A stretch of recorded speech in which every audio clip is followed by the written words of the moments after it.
시온산에 섰고 그와 함께 14만 4천이 섰는데 그 이마에 어린 양의 이름과 그 아버지의 이름을 쓴 것이 있도다.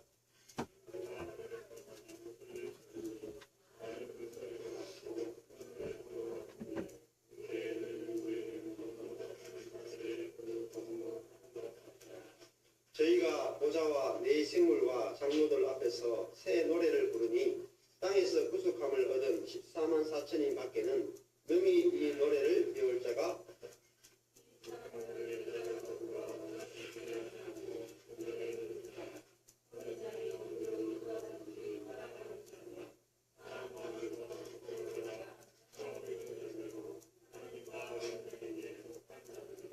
그 입에 거짓말이 없고 흠이 없는 자들이더라. 아멘. 성경 이렇게 한 장 한 장씩 또 한 단락씩 강의를 또 강해를 하고 또 말씀을 전하다 보니까 원래 고린도전서 다 있죠. 그리고 요한계시록도 거의 절반 이상 넘어가고 이렇게 한 번씩 하니까 저도 굉장히 좋고 또 여러분도 아마 계속 말씀이 이제 쌓인다는 걸 느끼게 됩니다. 또 요한계시록 말씀이 어려운 것 같지만 풀다 보면은 어려운 부분이 여전히 남아있지만 전체적인 것들을 보게 되면은 그렇게 어렵지 않다는 걸 알 수 있습니다. 특별히 저번 주에 말씀드린 것처럼 요한계시록이 우리가 보는 12장, 13장, 14장을 요약했습니다. 12장은 용이 나오는 이야기다. 그리고 13장은 그 용으로부터 바다에서 올라오는 짐승 1절이 나오고 그리고 11절에 보면은 땅에서 올라오는 짐승이 나왔습니다. 그래서 12장, 13장은 용과 짐승의 이야기다. 그렇게 이야기했어요. 그리고 14장에 오면은 오늘 말씀은 어린 양의 이야기다. 이렇게 나옵니다. 그러면은 성경이 이 용과 짐승 그리고 반대되는 어린 양의 이야기로 성경 구성되어 있다. 근데 이걸 잘 모를 수가 있어요. 자, 그러면 여기서 보면 어떻게 대칭을 이루는지를 말씀드리겠습니다. 여기 보면은 12장 17절에 보면 12장 17절에서 뭐로 끝났습니까? 제일 끝에 보면은 용이 여자에게 분노하여 돌아가서 그 여자의 남은 자손 곧 하나님의 계명을 지키며 예수의 증거를 가진 자들로 더불어 싸우려고 어디 위에 섰습니까? 바다 모래 위에 섰다 그러죠. 이제 바다에서 올라왔다 그죠. 예, 어디 싸우냐면은 땅에서 전쟁이 벌어지는 거죠. 자, 여기 섰다가 히스템이에요. 이렇게 탁 서 있는 거죠. 근데 이 섰다라는 단어가 어디에 지금 다시 등장하냐면은 14장 1절에 오면은 섰다라는 말이 다시 등장해요. 또 내가 보니 14장 1절에 보라 어린 양이 시온산에 어떻게 됐어요? 섰고 그와 함께 14만 4천이 섰는데 이렇게 되죠. 그러니까 이 두 그 무리가 딱 이렇게 전쟁을 하려고 딱 서 있는 것을 보게 됩니다. 그러니까 용은 어디서 올라왔냐면 바다에서 올라왔죠. 그리고 그 모래 위에 딱 서 있고 그리고 어린 양은 지금 어디에 서 있습니까? 어린 양은 14장 1절에 보니까 어디서 있어요? 어린 양이 시온산에 서 있습니다. 시온산은 어디냐? 시온산은 땅에 있는 시온산이 아니죠. 하늘에 있는 시온산이에요. 그리고 그와 함께 14만 4천 명이 서 있는데 그들이 서 있죠. 함께 어린 양과 함께 서 있으니까 그들도 어디에 서 있습니까? 지금 시온산에 서 있죠. 그러니까 시온산이 아니고 시온산입니다. 헷갈리시면 안 됩니다. 우리 교회 시원이에요. 그러니까 시온산에 서 있습니다. 시온산.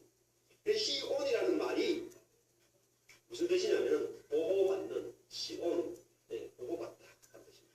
그러니까 이 시온산은 완전하게 보호받는 산이에요. 완벽하게 보호받는 산. 그러면 하나님의 백성들은 어떻다는 겁니까? 우리가 하나님에 의해서 완전하게 보호받는다. 무엇이 보호를 받느냐? 우리의 영이 보호를 받습니다. 근데 우리의 몸은 때로 보호받지 못할 수도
이 시온산은 하나님으로부터 절대적으로 보호를 받는 것이다. 즉 하늘에 있습니다. 하늘에 있다는 말은 이 땅에 저번에 12장에서 12장 7절에 보면 하늘에 전쟁이 있었는데 용이 미가엘과 그의 사자들과 싸워서 이기지 못하고 쫓겨나가지고 땅으로 내어 쫓겼다 이렇게 말하죠. 그러니까 하늘은 뭡니까?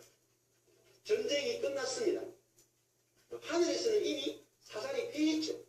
그래서 이미 하늘에서 전쟁이 끝났어요. 그래서 절대로 이기지 못하다. 사단이 절대로 이기지 못하는 곳이 어디냐? 하늘. 하늘이 뭐냐? 이게 중요해요. 하늘이 뭐냐? 하늘에 있는 시온산이 뭐냐? 이게 중요합니다. 요한계시록은 전부 다 묵시적 언어로 기록되어 있다고 그랬어요. 환상적 언어로. 그러면 그게 의미가 있잖아요. 무슨 의미냐? 하늘이 뭐냐? 하늘은 장소적 개념이 아니에요.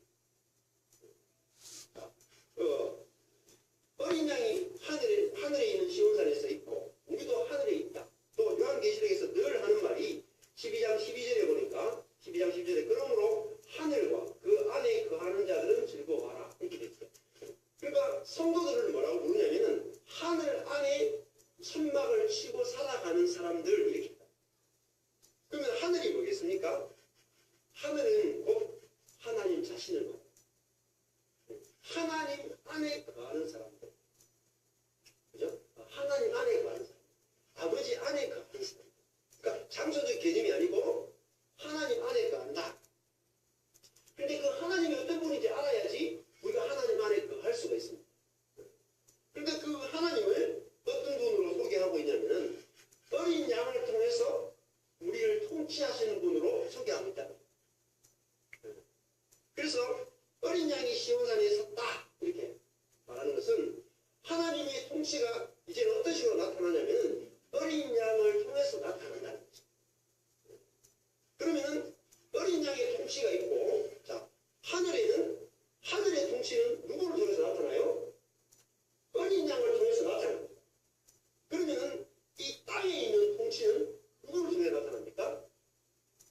용과 짐승을 통해 나타나죠.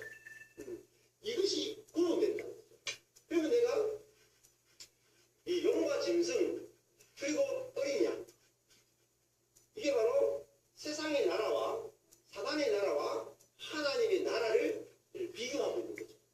그럼 우리가 어느 나라에 있어야지 이길 수 있습니까? 어린 양의 나라 하나님의 나라에 있어야지 전쟁이 끝나는 거예요. 싸움이 끝나고 우리가 모든 것을 이길 수 있죠. 근데 이 땅의 나라, 용의 나라, 짐승의 나라에 있으면 전쟁이 끝나지 않고 계속해서 우리 인생이 고달프고 힘들다고. 그러면 어린 양이 보좌에 앉아서 다스리신다. 그리고 용과 짐승이 다스린다. 어떨 것 같아요? 용과 짐승은 뭐로 다스리냐면 힘으로 다스리고 능력으로 다스리고 율법을 가지고 다스리고 그렇기 때문에 용과 짐승 앞에 가면은 어떻습니까? 우리가 무섭죠.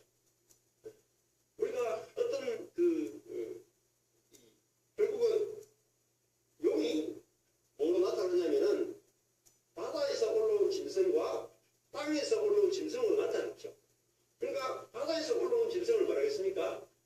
이 세상이라고 말했고 11절에 땅에서 올라온 짐승을 뭐라 했을까? 종교라고 했죠. 종교. 거짓 선지자. 네. 그러니까 이 세상에 있는 권위자들. 자, 권위자들이 많죠. 자기보다 위에 있는 사람들 다 권위자예요. 자녀들한테 부모는 뭐죠? 권위자예요. 보호자예요. 보호자. 다스리는 사람. 학생들한테는 선생님이 권위자고 직장에서는 상사가 사장님이 권위자고 하여튼 자기 위에 있는 나이 많거나 직급 위에 있는 사람들 모든 사람이 통치자고 권위자예요. 근데 우리 세상에서는 어떻습니까? 위에 있는 사람들이 뭐로 다스려요? 용으로, 짐승으로 다스린다고. 뭘 힘으로, 그죠? 자기의 지혜와 자기의 능력과 자기의 힘으로 밑에 사람을 지배하죠. 근데 그 지배는 누구를 위해서 지배해요? 용과 짐승, 자기 자신을 위해서 밑에 있는 사람을 지배하고 밑에 있는 사람을 죽여서 자기가 뭐가 되려고요? 자기가 잘 살기 위해서 밑에 사람을 누르는 구조가 바로 용과 짐승의 세계라는 거예요. 그리고 11절에 나오는 땅에서 올라오는 짐승이 있죠. 땅에서 올라오는. 이게 거짓 선지자라. 그러면 거짓 선지자는 어디에 들어와 있냐면 교회 안에 들어와 있다. 교회 안에서 어떻습니까? 짐승의 모습으로 다스린다. 그래서 11절에 보면은 그 땅에서 올라오는 짐승은 새끼 양같이 두 뿔이 있고 용처럼 말하더라. 자, 새끼 양이 뭡니까? 4장 1절에 보면 어린 양과 같아요. 아르미온. 어린 양같이 두 뿔이 있다. 모양이 어린 양처럼 생겼어요. 그러니까 우리가 볼 때 교회 안에 있는 용이잖아요. 그런데 말은 용처럼 말하더라. 그렇게 말은 숨길 수 없죠. 그래서 용처럼 말한다는 말은 무슨 말이냐면 자기를 자랑한다. 자기의 능력과 자기의 지혜를 자랑함으로 사람들이 뭐예요? 다 굴복하게 한다. 그것이 거짓 선지자의 특징입니다. 그래서 그 말에 굴복하지 않으면 어떻게 돼요? 죽임을 당하는 거예요. 그래서 용과 짐승은 통치하는데 자기의 통치를 받지 않으면 어떻게 돼요? 다 죽입니다. 그래서 핍박하죠. 그래서 기독교 안에서도 어떻습니까? 기독교 안에서도 또 교회 안에 교회사 예수님 때부터 지금까지 교회사 2000년을 살펴보더라도 교회 안에도 말을 듣지 않는 사람들을 이단으로 정죄하거나 죽여온 역사가 엄청나게 많아요. 특히 또 중세 캐톨릭 교회는 개신교 교회를 실제로 이단이라고 해서 불에 태워 죽였어요. 그래서 어느 정도 어떻게 죽였습니까? 예수 그리스도의 이름으로 너는 저주를 받을지어다 하면서 개신교인들을 산채로 파열시켜 죽였다. 누구의 이름으로 했었냐면 예수 그리스도의 이름으로 했다. 그래서 그 통치의 방식이 뭐예요? 용과 짐승의 통치의 방식을 닮았다. 그러면 우리가 아무리 예수 그리스도의 이름으로 해도 통치하는 방식이 용과 짐승의 방식이면 그거는 용과 짐승입니다. 그래서 우리가 주의해야 될 것은 진리의 이름으로, 교리의 이름으로, 용과 짐승으로 모습으로 나타나는 것을 주의하셔야 돼요. 어린 양의 통치와는 완전히 달라요. 그러면 개신교는 어떠냐? 개신교도 말씀을 잘 해석하지 못했기 때문에 개신교인들도 캐톨릭이라고 하는 캐톨릭이 이단이다 생각해서 나와서 개신교를 만들었어요. 장로교를 만들었는데 개신교인들도 제세파나 그 형제회나 이런 사람들을 만났을 때 교리가 다르다고 해서 어떻게 했냐면 이단으로서 사람들을 정죄하고 이단 재판에서 화형을 죽였다. 그래서 그런 이야기도 있다고. 칼빈이 제네바에 통치할 때도 그 이단으로 몰려가 정죄당한 사람이 있었어요. 그 사람이 자기의 신앙을 굽힐 수 없다 이렇게 말하니까 거기서 재판해가지고 어떻게 되냐면 불에 태워 죽이는 화형을 선고해요. 그래서 그 사람이 자기가 신앙 때문에 죽는 건 어쩔 수 없는데 나를 제발 산채로 불에 태워 죽이지는 말아달라 이렇게 했는데 칼빈이 노했다고 이야기했어요. 그러니까 우리가 복음을 믿지만 통치하는 방식이 용과 짐승의 모습을 닮았으면 그 용과 짐승입니다. 그런데 지금 하나님이 지금 14장 1절에서 어린 양이 시온산에 섰다라고 하는 것은 무슨 말이냐면 하나님의 통치는 절대 용과 짐승의 방식으로 통치하지 않으신다는 거예요. 어린 양의 모습으로 통치하신다. 통치의 방식이 다른 거예요. 어린 양은 어떻게 통치하겠습니까?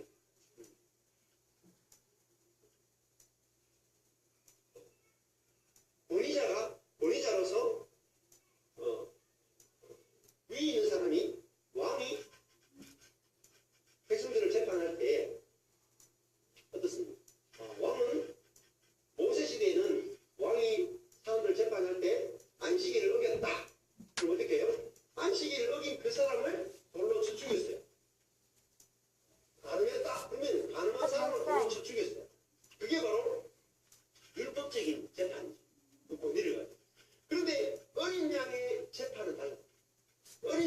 재판은 어떻게 다스리냐면은 어떤 사람이 간음을 하고 왔어요. 그러면은 이 재판장이 자신이 죽는 겁니다. 그게 어린 양의 통치. 그러니까 하나님의 통치의 방식이 바뀌어졌다는 사실을 아셔야 돼요. 그래서 하나님이 이제는 어린 양을 통해서 예수 그리스도라고 하는 분을 통해서 우리를 다스리시는 것. 그것이 하나님의 나라고 나가요. 근데 하나님의 나라를 모르기 때문에 지금도 많은 분들이 십자가의 원수로 행하고 하나님 나라를 오해하고 있다. 그래서 계시록에서는 하나님의 나라는 지금 시온산에서 있는 하늘의 나라고 하늘의 나라는 땅의 나라와 완전히 다르다. 땅의 나라는 힘과 지혜로 다른 사람을 군림하고 죽이는 것이 그죠? 옳고 그름을 판단하는 것이 이 땅과 이 짐승의 나라다.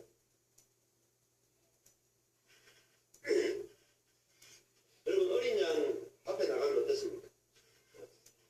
우리가 죄를 들고 나갔을 때 우리의 잘못을 들고 나갔을 때 짐승 앞에 나가면은 심판을 받습니다. 정죄감을 받죠. 근데 어린 양 앞에 내가 죄인으로서 나가면 뭘 받습니까? 용서를 받고 위로를 받고 그죠? 은혜를 입는 것입니다. 그래서 이 어린 양의 통치가 영원할 수밖에 없다는 거예요. 왜? 그것이 우리에게 가장 합당하기 때문에 그 통치를 우리가 맛보게 되면은 그 통치는 우리를 살려내고 우리로 하여금 계속해서 주님과 연합하고 하나 되게 합니다. 그래서 내가 주님을 어떤 주님으로 지금 알고 있냐?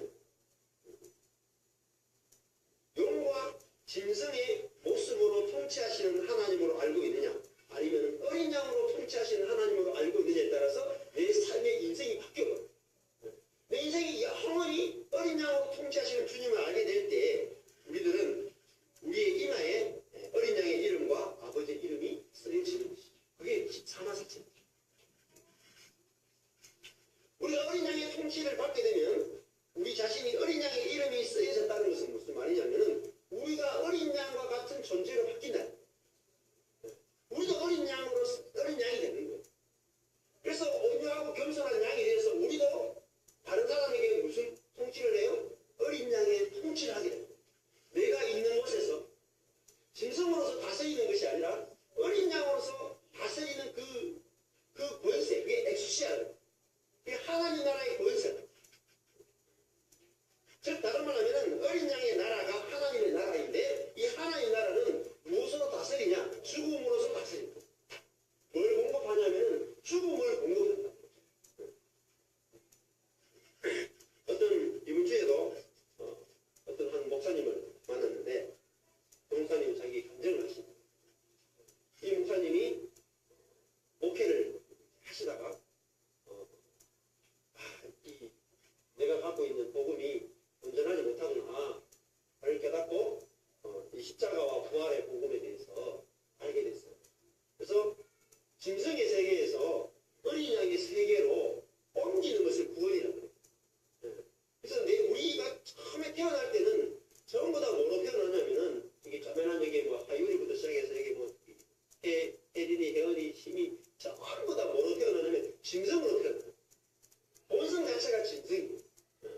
근데 이 짐승으로 태어났기 때문에 이 짐승에서 뭐로 변형이 되냐면 어린 양의 생명으로 우리를 새롭게 창조해 내는 것을 구원이라고 해요. 완전히 사람을 바꾸고 그게 구원입니다. 그래서 또 다른 말 하면은 짐승의 나라에서 어린 양의 나라로 옮기는 걸 구원이라고 해요. 그래서 나라를 바꾸고 나라가 다르다는 말은 통치의 방식이 다른 거예요. 즉 여러분 북한에 가면은 북한식 통치가 있죠. 북한에 자유가 없습니다. 그죠? 근데 북한이라고 하는 나라에서 남한이라고 하는 나라로 옮기는 게 뭐예요? 구원이에요. 그러면 구원이라고 하는 것은 북한에 살면서 구원받는 게 아니고 나라 자체를 옮겨버려요. 남한에 오면은 다른 통치를 받게 되죠.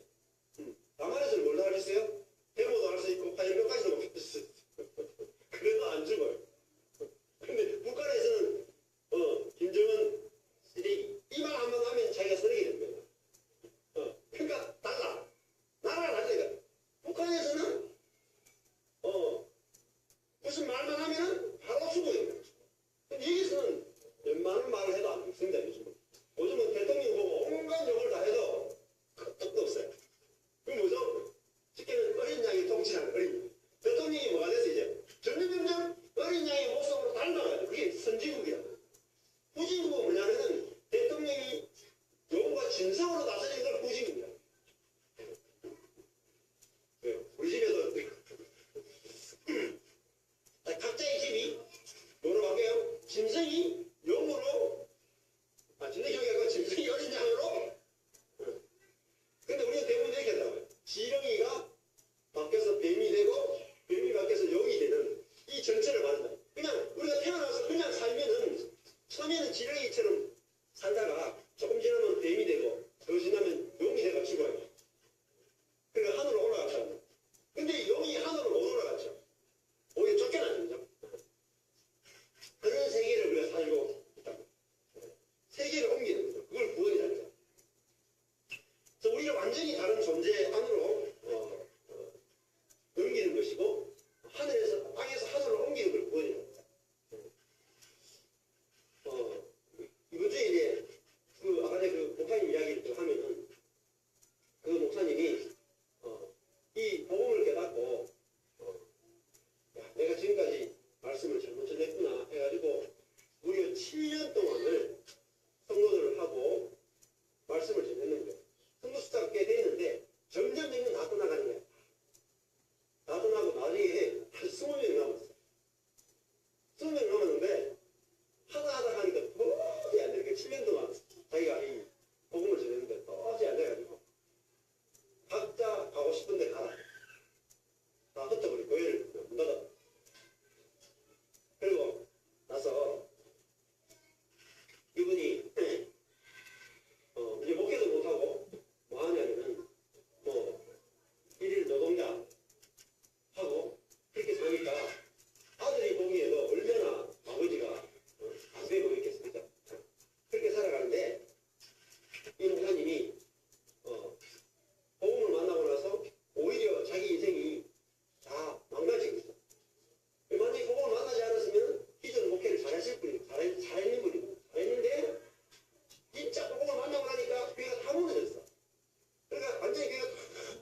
12가 나오잖아요. 3은 하나님의 숫자예요. 삼위일체, 3이 하나님의 숫자고 4는 동서남북 땅의 숫자고 그러면 사람의 숫자다. 그러면은 하늘과 땅이 더하면은 7이죠. 근데 더셈은 그 빼면은 3과 7로 나눠질 수 있어요. 맞죠? 더셈은 3과 7을 더했다가 다시 빼면은 3과 7로 3과 4로 나눠질 수 있어요. 근데 곱셈은 뺄 수가 없어요. 3 곱하기 4 하면 12 됐거든요. 12에서 뺄 수가 없어요. 그러니까 곱셈의 세계는 성경에서 말하는 곱셈의 세계는 뭐냐면 연합하여 완전하게 하나가 되었다는 의미입니다. 연합하여 완전하게, 그러니까 즉 다른 하나님과 사람이 완전하게 연합하여 하나가 된 그런 세계가 12예요. 그러니까 12가 하나님 백성인데 하나님 백성은 어떤 사람이냐면은 하나님과 사람이 완전히 연합하여 하나가 된 사람. 그 사람을 하나님의 사람, 하나님 백성이라고 합니다. 즉 다른 말로 하면은 하나님 지금 어린 양이 누구냐면은 어린 양이 하나님이 사람이 됐죠.